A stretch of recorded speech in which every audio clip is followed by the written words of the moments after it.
I think I'm gonna start to record. Okay. So, hello everyone.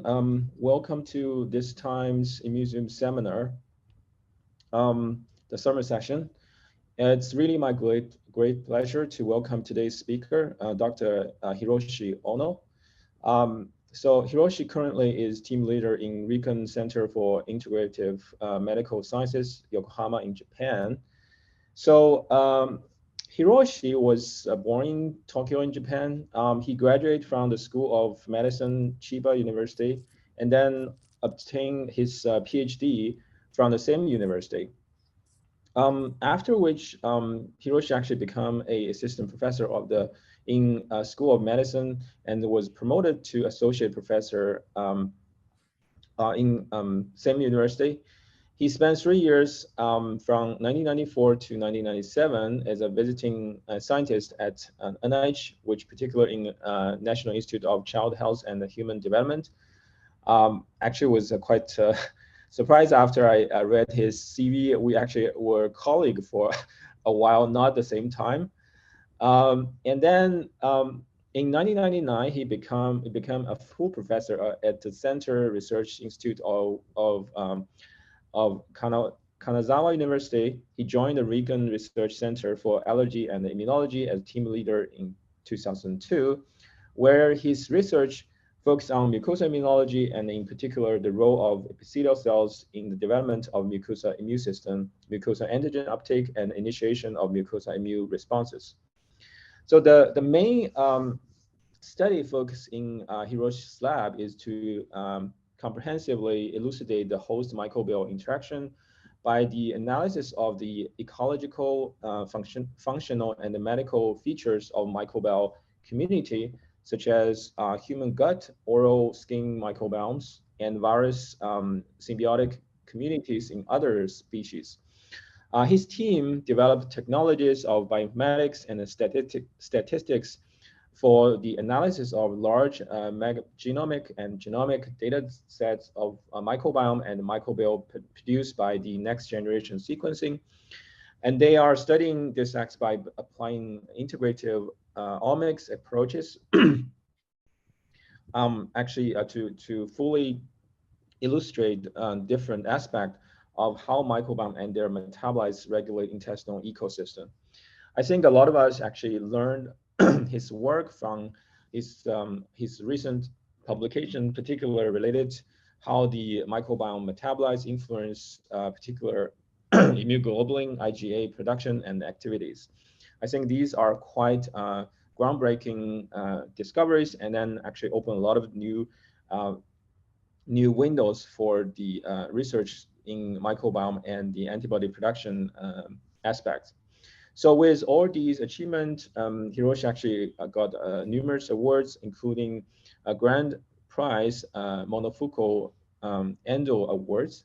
And to 2016, he got second prize Basel Awards.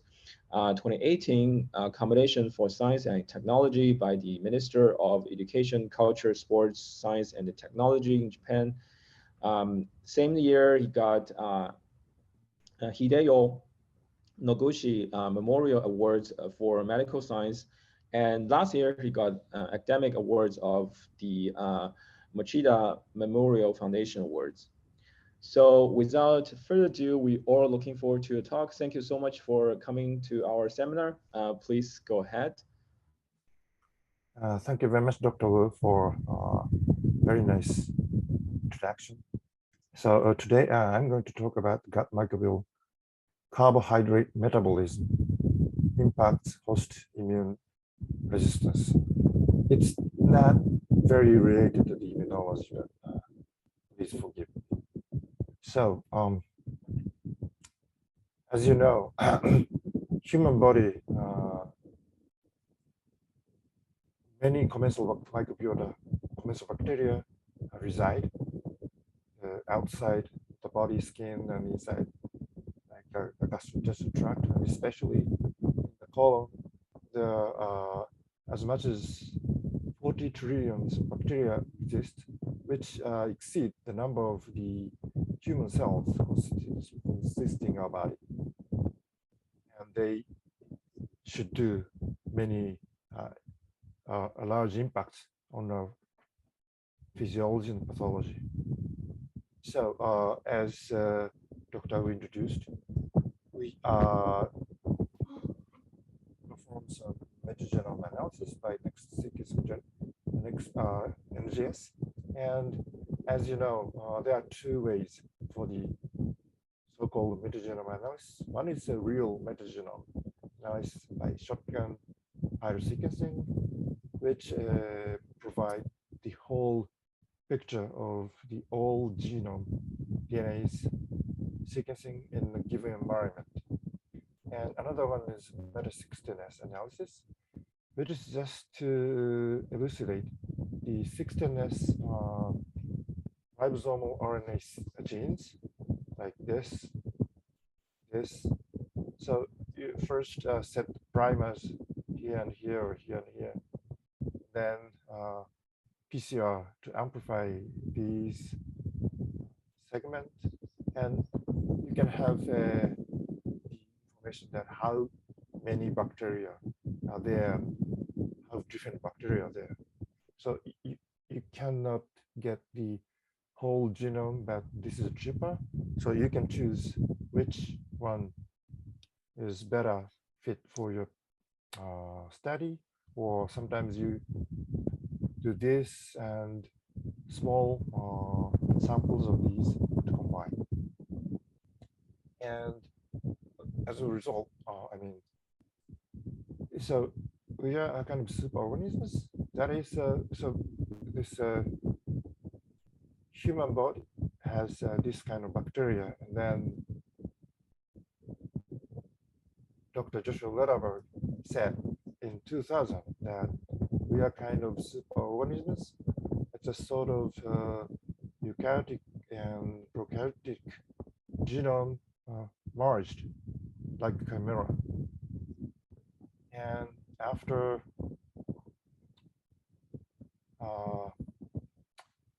those metagenome analysis, we now know that human genes are about 22,000, but bacterial genome, because there's about 1,000 different bacteria there. So bacterial genes in one individual in the colon, 600 or even 1,000,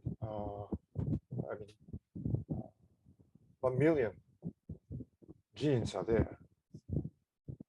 So they perform a much more complex metabolism than human host itself. And with the host, they make a unique gut ecosystem. And to understand physiology and pathology, you need to understand the gut ecosystem. And after those NGS-based metagenome analysis, we now know that and comparison of the gut microbiome composition of the normal individual and disease patients, not only gastrointestinal diseases, because it's gut microbiota, but some immune diseases like allergy, autoimmune diseases, even in the transplantation, and metabolic diseases, obesity, diabetes, and those, and even neuronal diseases. The gut microbiota has impact. So different gut microbiota composition exists in the patients compared to the normal individual. And I'm going to talk about diabetes here today, but before that, so just the different composition in the human being, you cannot tell the causative effects. If gut microbiota change could cause disease, or you have a disease, so the gut microbiota change. But combined with the mouse or animal model, now we know that some symptoms comes from the gut microbiota disorder. So first hints comes from those IL-2 or IL-10 or cytokine knockout mice. So they suffer from spontaneous colitis. But when they make the germ-free, then colitis gone. So gut microbiota is affected. And also some DSS colitis, germ-free, the symptoms, it's controversial, but sometimes the symptoms go on, sometimes it's more devastating. And also EAE, that is the animal model of multiple sclerosis. Also, the symptoms are very faint when they make germ-free or antibiotics combination to eliminate gut microbiota. And by contrast, fecal microbiota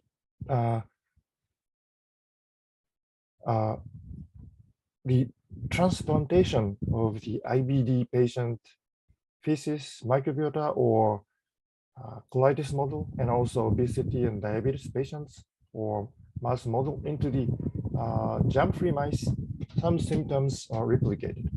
So it means that the gut microbial disorder could cause disease phenotype. And other thing, not only the microbial composition, but microbial metabolites sometimes involved in the pathogenesis.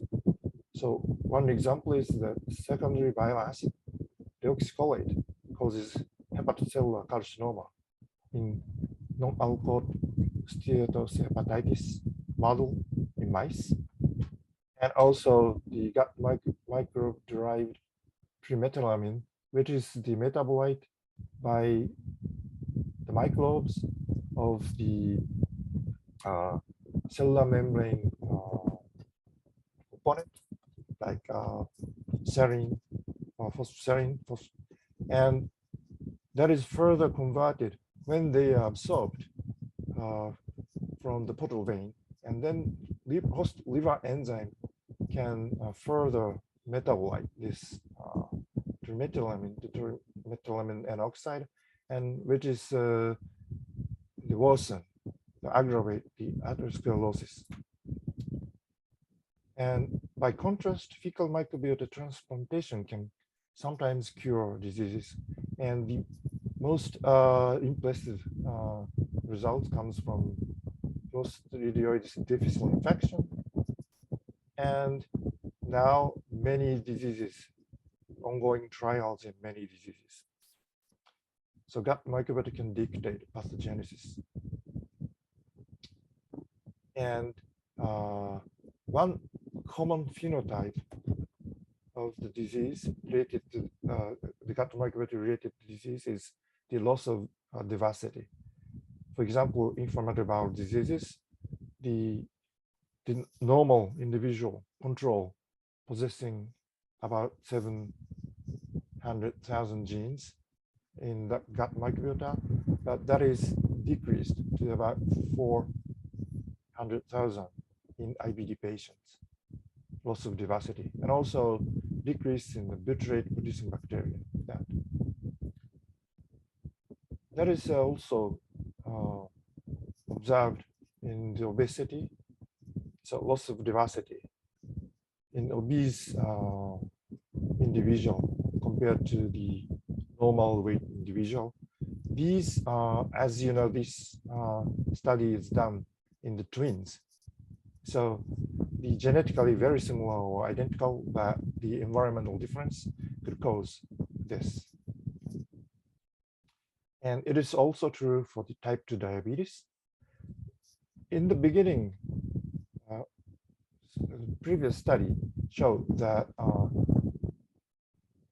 TPD, there's almost no difference in the gut microbiota complexity, but that is because of the metformin.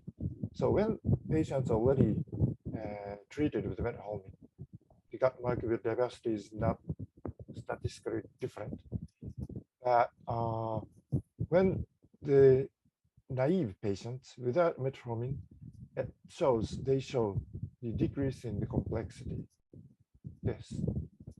And metformin can restore this gut microbial diversity in type 2 diabetes patients. And metformin also, so in the type 2 diabetes patients, butyrate producing bacteria decreases, but metformin also upregulate the butyrate production by the recovery of the butyrate producing bacteria.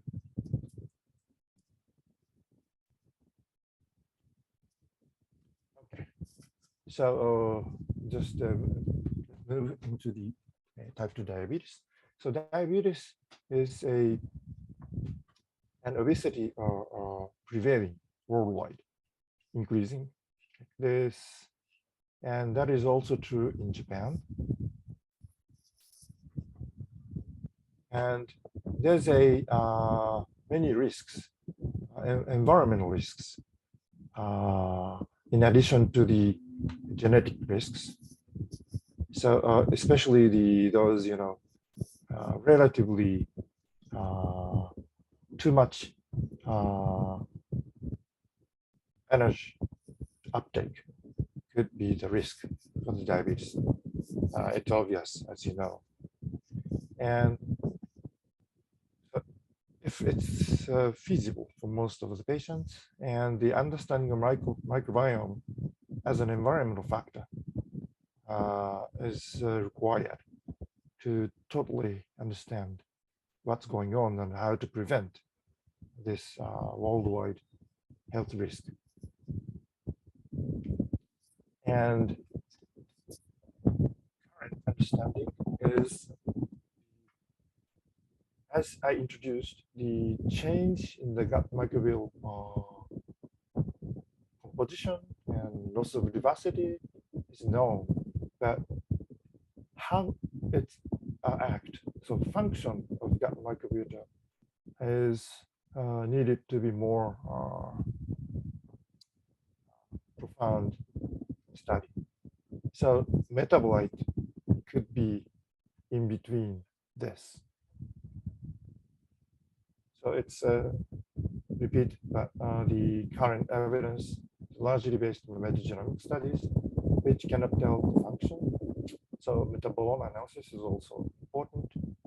And so we conduct the multi-omics approach for the combining the fecal metagenome, metabolome, and also the blood metabolite metabolome to try to reveal this involvement of metabolites. So this is the scheme of the study. So the patients, health checkup patients in the University of Tokyo hospital recruited around 100, so 100 insulin resistant people and 100 just obese but no insulin resistance or metabolic syndrome, and 100 none of those, to compare 3 groups. And we employed many different items, data set, and Dr. Koyasu, who is the executive director in RIKEN, is a project manager to start this collaborative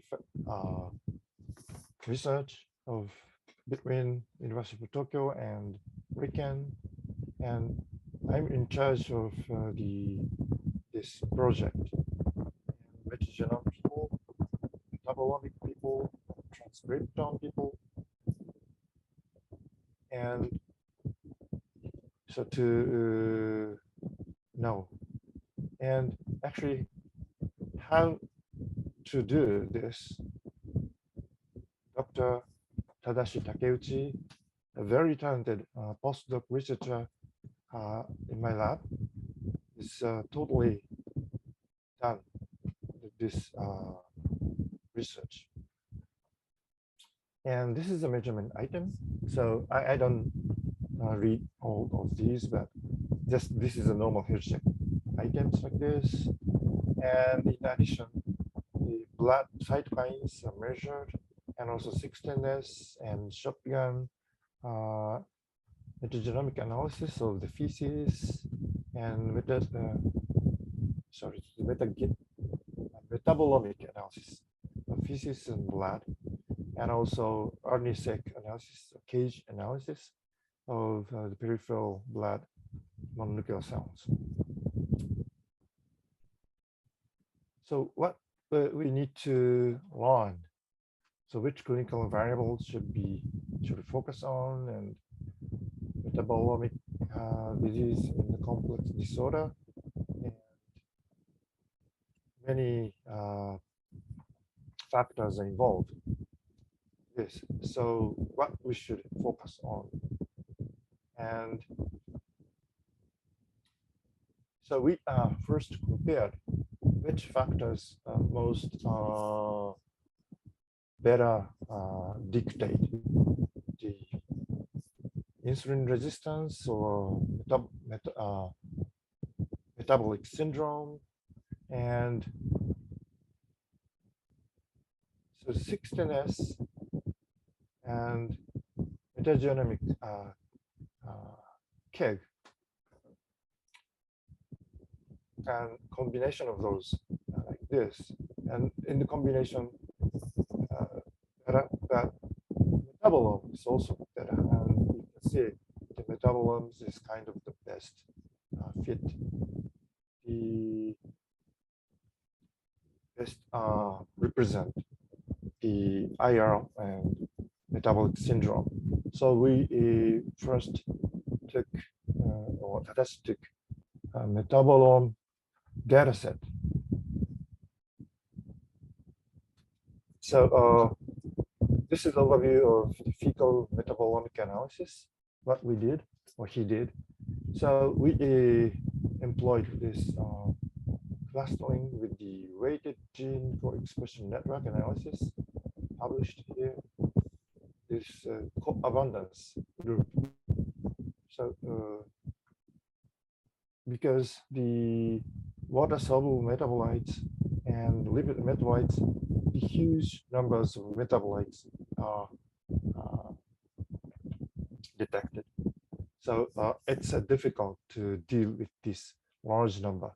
So he used this to make the group of metabolites which behaves similarly. And as a result, 18 water-soluble metabolite clusters and 90 lipid metabolite clusters were made from 271 and 2000, over 2000 metabolites. And then the association between these clusters and the clinical parameters, the insulin resistance or metabolic syndrome, were determined. As a result, we focused on water-soluble metabolites here. So these clusters, the monosaccharides represented by monosaccharides or sugar, alcohol, amino sugar, and again monosaccharides, well correlate with the insulin resistance. Yes, and there are some lipid metabolites that today I'm going to focus on this. And you can see here the insulin resistance and the concentration of these saccharide is somehow correlated like this. And you can see here the difference in the normal individual or non-metabolic syndrome and with metabolic syndrome. Again, these monosaccharides different concentration in the feces. So monosaccharide could be a biomarker. And then we compared the microbial composition and IR middle or insulin sensitive and insulin resistance and in between. And there are 4 clusters we detected. And cluster 1 and cluster 4 are more including the more insulin sensitive, and cluster 3 as well, C as well. And cluster B is more like insulin resistant clusters. And these, so cluster 2, this is so this is Firmicutes and Bacteroidetes and Actinobacteria. And these clusters are detected. And Bacteroidetes is more abundant in the cluster A or C, and Dorea are more abundant. And so again, unique microbial profiles. So analysis of core taxa and its relationship with the metabolic markers showed that those clusters. So cluster B is more insulin resistant, and cluster C is more insulin sensitive. And you can see here that cluster C, this Holmeyer is the factor for insulin resistance, and you can see that cluster C less Holmeyer, so means insulin sensitive compared to especially B and D, and also the BMI, triglyceride. And by contrast, HDL and adiponectin is thought to be better or against insulin resistance factor. So that is higher in cluster C. So the bacteria representing the cluster C is benign or good guys, and bacteria those more associated with cluster B and D are bad bacteria, Lausia, Dorea. Okay, and then we analyze this twin UK cohort as a to confirm whether our observation in Japanese cohort also true in other cohort. So this is already published. So we asked them for us to analyze their data, and these stool sugars are elevated in metabolic abnormal people, not only in Japan but also in UK, like this. So overweight and obese people, the aminos, glucose, and xylose is not so that higher, significantly higher this.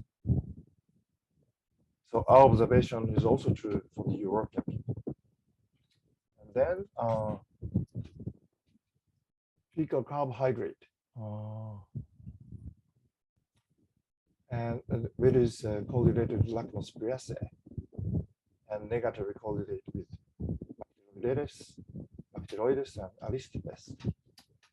So you can see here the positive correlation with the Dorea, Blautia, Coprococcus, and Bacteroides and Aristipes are negatively correlated with the fecal carbohydrate.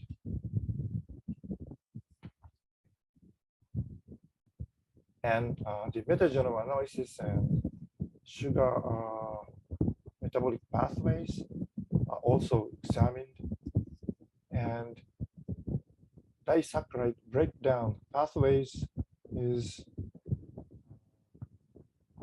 more associated with the IR. So insulin resistance is more associated with this, for example, these, I cannot see my arrow, but anyways, so this, again, you can see that this sucrose degradation is more strongly associated with those, insulin resistant associated group, and less associated with this gray group that is at cluster C. And this one, this is not very, but this is again, this is the starch degradation. So also, again, negatively associated with cluster C compared to other three groups. And this is the disaccharide breakdown gene representative. So one is the phosphotransferase system in the left. So you can see that the aristipes and Bacteroides, that is more associated with insulin resistance, insulin sensitivity is negatively associated, and Doria and Rocha, which is positively more abundant in insulin resistance group, is positively associated with this phosphotransferase system and galactose metabolism. By contrast, TCA cycle is the sugar consumption system, and that is more positively associated with aristipes and Bacteroides, and negatively associated with Conicella, Doria, Brocha. So these two bacteria, the aristipes and Bacteroides, is more associated with glucose, insulin sensitivity, and Doria and Brocha are insulin resistant. And fecal sugars, it's in the middle bottom, is kind of hub connecting the other factors like plasma metabolites, bacteria like aristipes, Bacteroides, and right hand side the IR associated bacteria, and even PBMC transcripts and plasma cytokines. So you can see in the right that the larger circle more correlate with the insulin resistance, and small, if circles are smaller, with insulin sensitive. So you can see here that leptin and serpin, for example, in the plasma cytokines, are more associated with insulin resistance. And even IL-10 is somehow associated with. And we next analyze this causal mediation analysis, which is to calculate, because usually, so for example, fructose, the monosaccharide, is associated with the hormone, but if this association is direct or some other factors intervene, and this kind of analysis shows that IL-10 is more explain how fructose affects insulin resistance.